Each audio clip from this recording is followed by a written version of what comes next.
All right, book club, take 2. We tried this once before, ladies and gents. And oh, hi, Sam. Des says, hi, Sam. The first time we tried to do it, it wasn't recording, so we're It starting wasn't. over. I didn't have any inputs going to the recording at all. It was just silence. Would you like to join us? I didn't read. I never read. That's fine. Sure. So what we Okay. said when we weren't recording. Right next. Well, hold on. Let me put you on speakerphone here, Des. Oh, hi. I'm on speakerphone. Hold on. Not yet. Hold on. Quality content. That's me. There we go. That's what we're here for. No, it's not. Hi, Des. Hi. If you want a well-produced discussion on Buddhism and stuff, you probably should be looking somewhere else. So. Yeah. We've got that low production value. Yeah. Yeah. LPV. Anyway, we were talking about how this book, what I really liked in this chapter was that it compared right effort to complete effort. And I thought that was an excellent way to start understanding what it means to do and put forth right effort in meditation. Yeah. Complete is like a nice way of explaining it without moralizing it. Yeah. Yeah, that's the trap I fall into. Mm-hmm. That's the flaw in English. All One of language many. is dualistic. And everybody in the first video missed out on our excellent discussion about the body being filled with fluids. Oh, So, yeah. sorry about that, ladies and gents. You'll have to take our words, though. It's filled with fluids. It is. So meditation is kind of taking that body that's filled with fluids and calming it down. Uh-huh. And keeping you focused in the present. And maybe even focused on the fluids. Who knows? I don't know. Those fluids passing. Oh, yeah.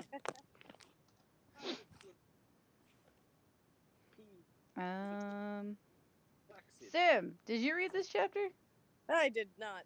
Excellent. I'm Quite the only one who honestly, read I the don't think chapter. I read any That's of this fine. book. I'm not sure what book it is. Oh, boy. It's Buddha. Oh, reminder for everybody. We're reading Buddhism for Beginners. Learn the way of the Buddha and take your first steps on the Noble Path. Very nice. Yes. Thank you.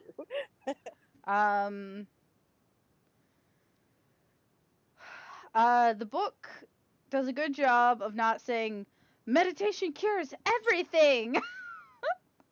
That's good. It merely makes the claim depression, stress, and other conditions such as binge eating showed marked improvement in those who meditated regularly. And I think that's a modest enough claim. Like, I mean, it is improvement. backed by Yeah. Yeah.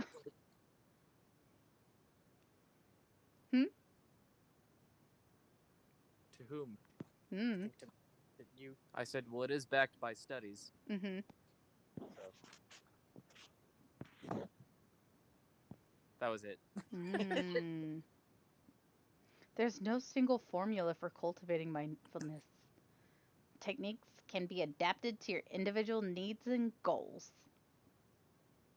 It's important to remember that. I think some people think they're going to find some kind of golden formula when they ask how to meditate. Yeah. I think it's not a golden formula. And like the same way meditating doesn't work for me every day even. Like Yeah. sometimes I'm totally fine sitting on my floor and just going to town, right? It's fine. Other days I got to pace. Otherwise, I will fall asleep. Yeah. That's fair. I do walking meditation, as the fancy folks say. Oh, yeah, it's fancy. Walking meditation. Sounds better than I'm so tired I'll fall asleep if I sit still.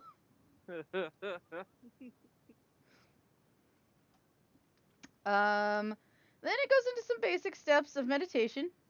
So if you are interested in beginning your meditation practice, you could totally pause the video and just read through what I'm about to pull up on the screen. Look at those steps. Oh, Such steps. Much wow. hmm. Um, I don't think I'd be good at like guiding somebody in an audio meditation, so I'm not going to try. I don't see a screen, Des. Oh, I'm not sharing to Discord. Hold on. My bad. You usually have technical difficulties with seeing the text anyway, so I. Yeah. Stealthy cat. Hello, welcome to book club. Yay! Good steps. I see them now. Chapter 9 is about meditation. We're talking about how to kind of get started meditating. If you don't have a mic, that's fine. You don't have to chat in book club. If you do have a You can mic, interrupt at listen. any time. um, Otherwise, so you've got all these sweet steps here in this chapter. Remember, this book is free. If you're in the Sangha, and I hope you are if you're listening to this recording, there is a link to the book where you can download it for free. We've been trying to stick to free books if we can. Although in the 2021 we may consider some more books for purchase. Also, some members of the Sangha have mentioned a willingness to purchase gift copies for people who are highly interested in certain books. Yep. So that is going to be an option. But generally, better. Yeah. So, here you go. Here's some steps. Read these. Look, mantras. Let's talk about those. I think that's more of a discussion than me reading through the steps of meditating. Um, so, I was really confused about what mantras were when I first started my practice. Um, I suppose that is to say, I didn't fully understand why I was saying them. But I've also got that sweet ADHD brain, so I'm really good at doublethink. I don't know if you guys can empathize or not, but like, Yeah. I can be saying a mantra, but having a complete other line of thought going on at the same time. Oh boy. Yeah, one of the big parts about the mantras are the seed syllables underneath them. Yeah. What? Oh no. What is a seed syllable? Oh, so these mantras are kind of built around like a fundamental chunk of the mantra that it's supposed to be the focal point. So like the syllable is oh. Ah, the way So you there's a say bunch of it. them built around that. There's some like whom and Ah. her and all kinds of weird ones. Well, and when I look under the different mantras here, they kind of explain their intent. When we chant Om, it creates vibration at 432 hertz, which is said to be the natural musical pitch of the universe. Sweet. Nice. I like that as a concept. Yeah, it's kind of interesting. Yeah, so if you check down there, Om Mani Padme Hum is the seed syllable for Akshobhya, and Om is usually the one for Vairocana. I don't know what those words mean. Okay, never mind that. You can explain them if you want. You tell me what they are. I don't know, but I don't know what they mean right now.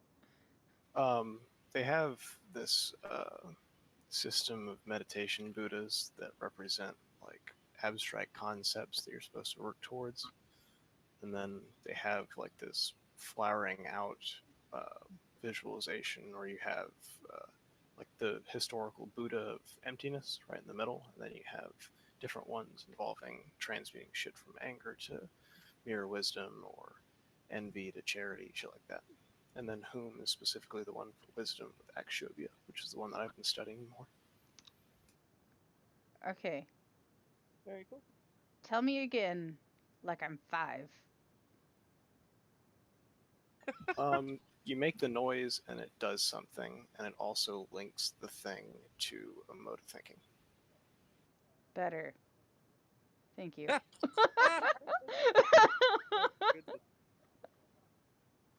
It's a good one.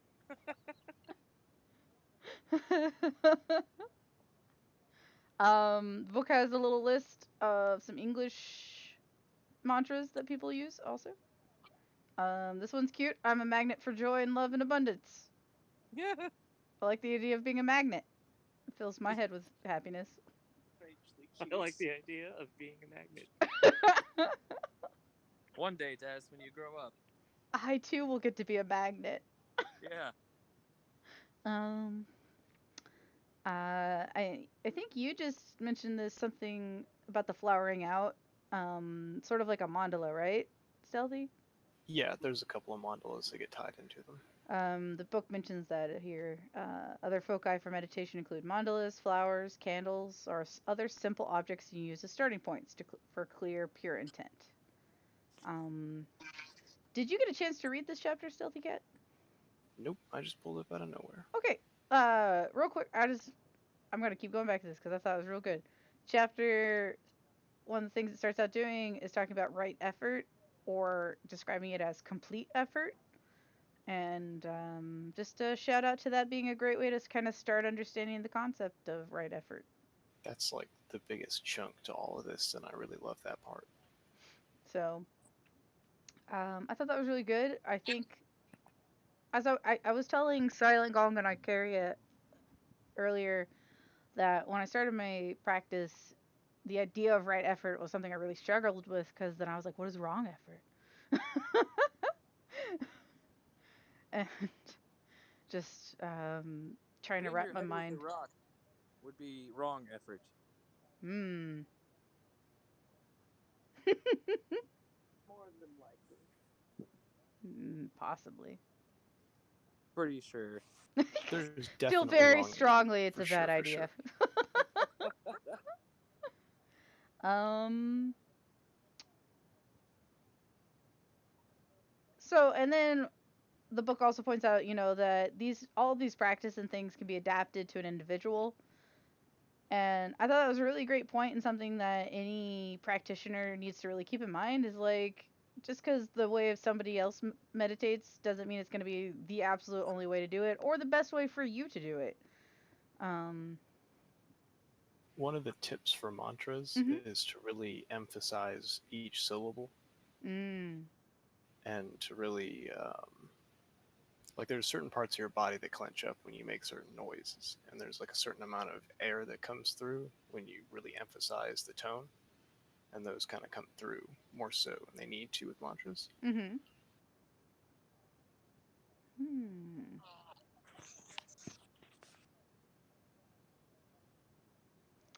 Um. So that is the second to last chapter of the book. The last chapter is called Buddhism in Everyday Life. What we are today comes from our thoughts of yesterday, and our present thoughts build our life of tomorrow. Our life is the creation of our mind, quoteth the Buddha. Des, why aren't you a voice actor? Look, look. That's all I have going for me right now. Narrate children's books. There's It's a probably money saturated in that. market. Hmm? There's probably money in that. There might be. There's also probably like an insane amount of competition. That's why you gotta be weird with it. You're fine. Yeah, as long as you're weird enough and get the kids' attention, that's all that matters. Yeah. Eh. Um. So Buddhism, everyday life, Dharma, Bro. principles, emptiness, kindness, Oh. compassion. Mm-hmm. This is a list. Certainly. I'm just reading like keywords as I glance over them. Squants. As Buddhists, we should work to become increasingly aware of how our thoughts shape our entire experience of reality. In and outside of Buddhism, I think this is really important. Often, when I'm talking to somebody outside of the Buddhist context, I very much emphasize this sense of like controlling the narrative you tell yourself. Yeah, that's The big. the story you tell yourself is absolutely going to impact how you feel about the world around you and how you move through it. Um, I think cognitive behavioral therapy comes up in our book club meetings a lot, Yeah. and mostly because I think that Buddhism and cognitive behavioral therapy are like at least dating sometimes, or at least friends with benefits. Oh, they're definitely linked somehow. They're linked They give each other somehow. kisses. They really dig each other, and so that's what I like about Buddhism is I think it has a lot of applications even outside of faith or a practice like this. You know what I mean? For It's sure. just good life skills. Yeah, having an Although- ordered mind will help you no matter where you go because you are your mind. Mm-hmm. It should be mentioned that with things like our thoughts shape our entire experience of reality, it needs to be explained such that it's not giving the impression that this is a solipsist sort of thing. It's not I'm the only thing that exists in reality, my own creation. But it's easy to misunderstand it that Mm-hmm. way. Yeah, most Mhm. people find themselves lost in the ocean of their mind without fully understanding that the ocean is also them. Mm. But I want to be a That's 'cause magnet. you're already a magnet, Des. Don't you understand? Yeah, you got me here. I win. Um, no, I see what you're saying. I think that's why I brought up the narrative aspect is to realize that if you can take control of like your ego and your thought processes, that gives you a lot of control over The lens your you use. hmm? The lens you use to Yeah, see the world. the lens you use to see the world. Exactly. Your schema, if you will, or Oh yeah, very good. your glasses. I don't know. Window? Schema is the best word. I don't know if everybody knows what that word means though. So, Well, a common one in Buddhism is mirror. yeah, what Yeah. reflects back at you? What you see of yourself and others? And if your mirror is distorted or dirty, the image you're going to get back is not going to be what's actually there. Right. And you can also identify the mirror by the distortions and trying to Mm. really understand what those are. Mhm. Mhm. Mhm. Because it's like, do you guys know what a state function is? No. No. You have no idea how hot something actually is. You can only tell how much the heat changes. All of our instruments can only tell how much the heat changes. It's the same thing with mind. Mm. You can't actually see the mind, but you can see the influence of mind and can infer. Oh yeah. Like the seer is known by the seeing type thing. Mhm. Exactly. Most people will identify with the stream of stuff they tell themselves, but it's actually not them. That's just a chunk of it. Mm-hmm.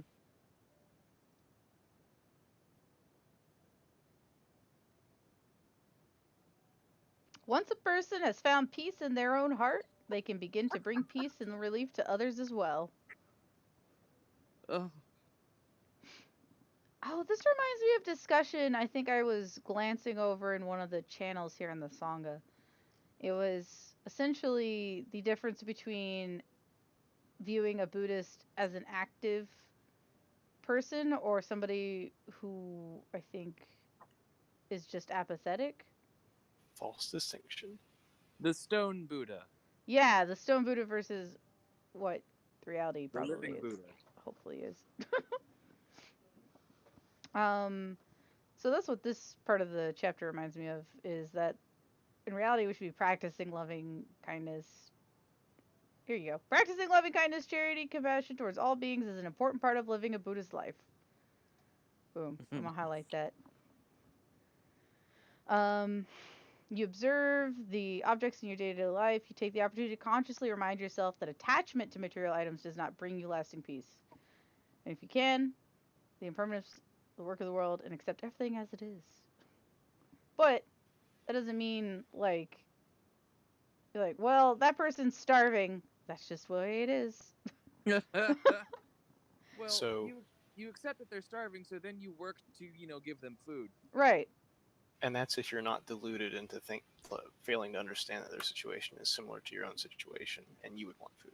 Well, and I think also where the Buddhist side comes in is to act without a sense that, and I'm kind of summarizing this section here using my mouse waving around, which is that if I do this kind of act, that person owes me nothing. I won't be rewarded for it. I'm doing it because it's right. And you're not even doing it for the sense of self like fulfillment that comes with it, Mhm. because that itself is bad faith. Mhm. Not Yeah. having it, but like doing it because of that. You do it for the ultimate goal of relieving suffering. Of I don't know. At least I do at this time, and maybe eventually I'll come to a better understanding. But I if mean, I feel like if I can move through the world in a way that reduces suffering for me and others, then That's good enough. it's good enough. you'll only have the excess to give to others once you've met your own needs. Mhm. Well, and that's such an important thing to keep in mind, right? Like you can't just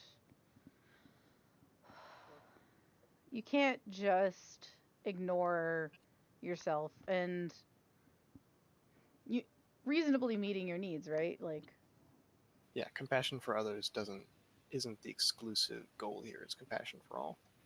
and and it I can't remember if it was in this book in an earlier chapter in another book we read where we spent a lot of time talking about how all these kind ways that you think about other people, you absolutely have to turn inward and also think about yourself. You have to be forgiving of yourself, you have to have patience with yourself. Like because if you can't practice this with you, how in the world are you going to be able to practice these things with other people or Well, by other having different beings or standards. other situations? Hmm? By having different standards, of course. By not including If you check yourself out in the compassion for all. Mm-hmm. Hmm?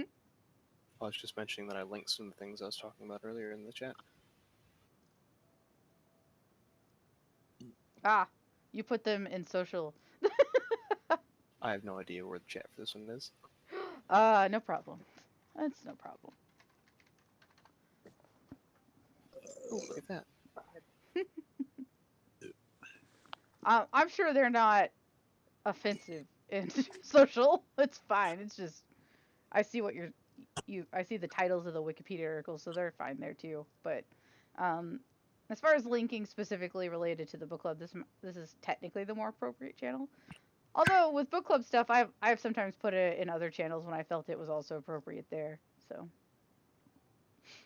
um, I will look those over later. If you can show other people compassion through your acceptance, your kindness, your actions, that is even better. Yay! Yay!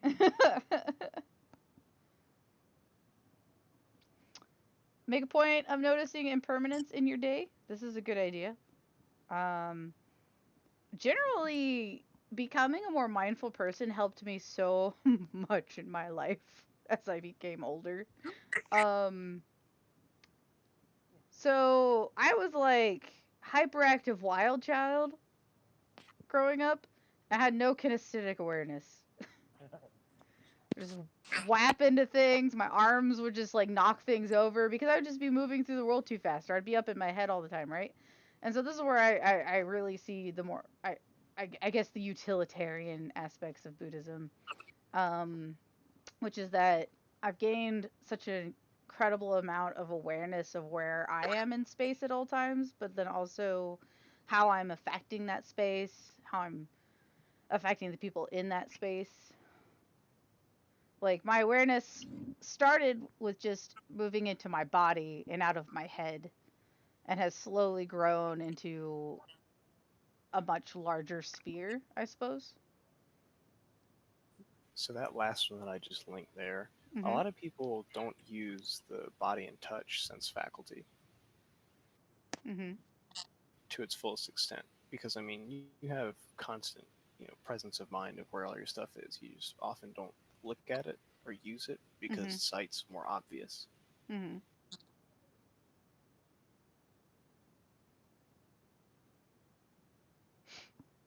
Um Anyway. Yeah, sorry, I don't want to fill up a lot No, of it's chat fine. here. We My can let other brain just people was talk. like compartmentalizing. All right. Check. Saved. Return to thought. Filed. um but No, I appreciate the information you're sharing, Stealthy. No problem.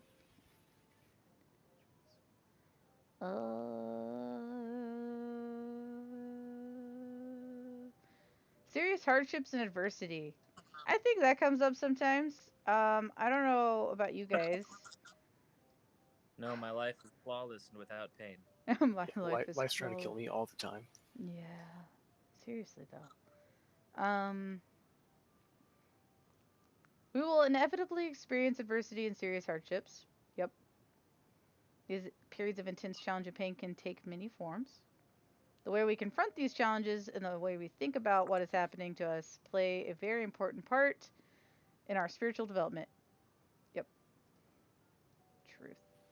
Yeah, this one I experience a lot. Most of my when I experience a lot of difficulty, I'll Mhm. often try to um, just go with the first thing that pops into mind.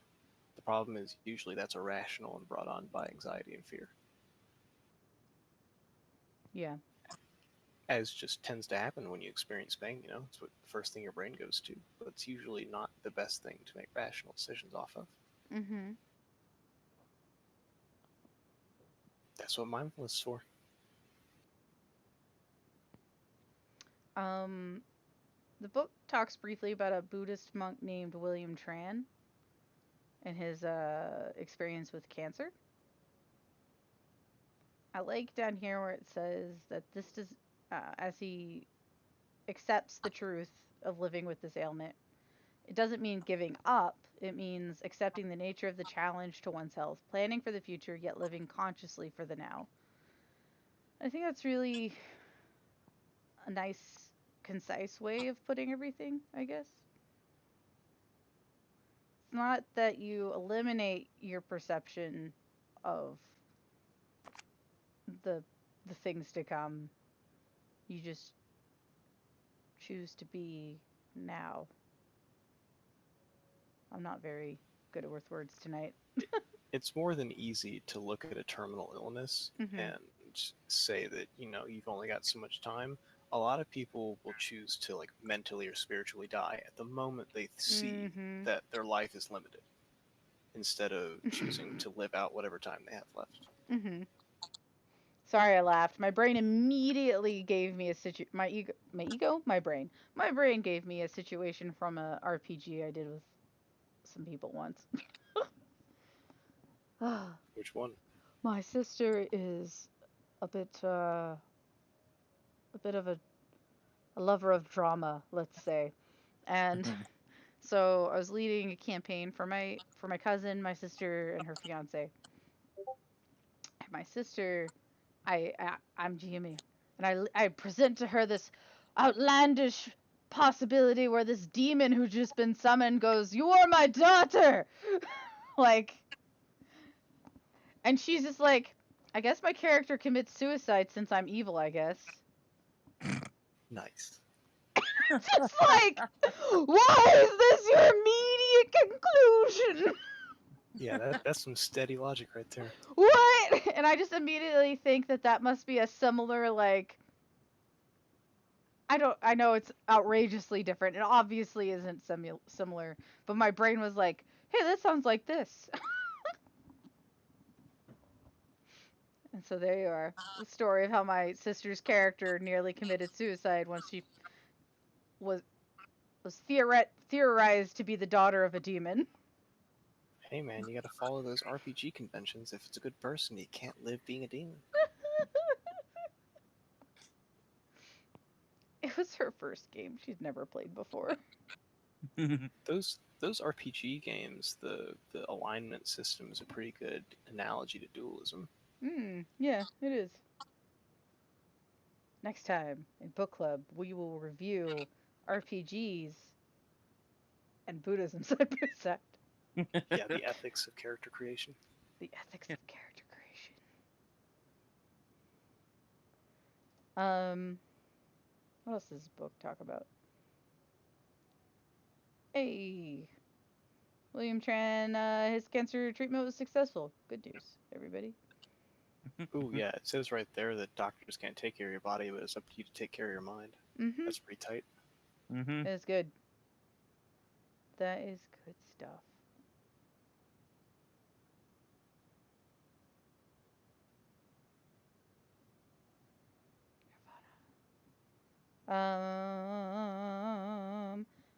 Milestones and relationships. That's exciting. Society celebrate the importance of major life events. This is true. I didn't read this part. I actually didn't get this far in the book. I got to about here, right before this page, and then that was it. In light of Buddhist Honesty teaching, is one of the vows. yes, yes. I'm usually pretty honest when I come into the book club about what I have and haven't read. Silent Gong is always super honest. Oh yeah. Makes life easier. Those who renounce a worldly life, such as Buddhist monks and other ascetics, keep away from social institutions like marriage to avoid entanglements and complications. There you go. Now you know something. A story. Hooray. Hooray. Hooray! It's very hard to separate other people's needs from your own, I've noticed. That seems to be the driving force behind asceticism in general. Mm-hmm.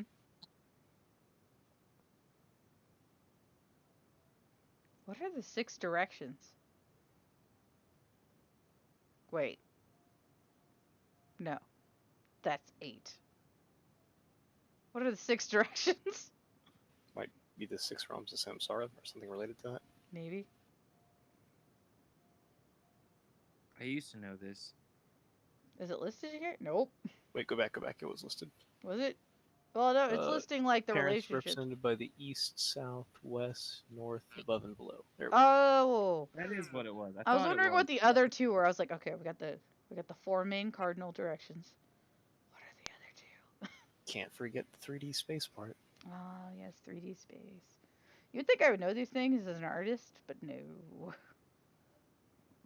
I mean, all we look at is flat 2D objects for the most part these days. Yeah, well, yep. Can't refute that. Not wrong. I mean, Buddhist is anything we see more than 2D? marriage. You do not need to be a ascetic monk to practice meditation, loving kindness, and gentleness towards all. Just so everybody knows. You don't have to be a monk. Or an ascetic one. I suppose you could be a monk without being ascetic. I'm pretty sure that like monk and ascetic go hand in hand, but you don't have to be a Buddhist to be a monk. Wait. Yeah, they have to, like, different things have monks. Like. Yeah.